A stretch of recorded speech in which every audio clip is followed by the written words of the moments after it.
I'm Bruce Cadle, the Date Night Chef. Today we're going to make sangria with Pinot Noir. Now you don't need to buy an expensive Pinot Noir for this. This is going to end up with lots of fresh fruit flavor in there, so just a modestly priced bottle is fine.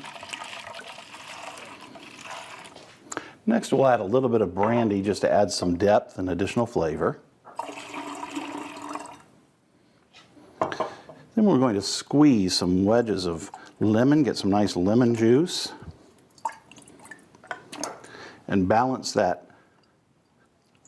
with some nice fresh oranges.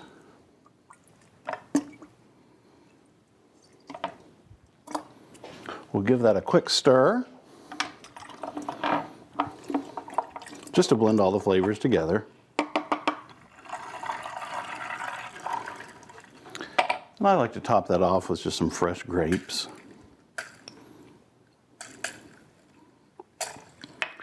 Let's give it a try.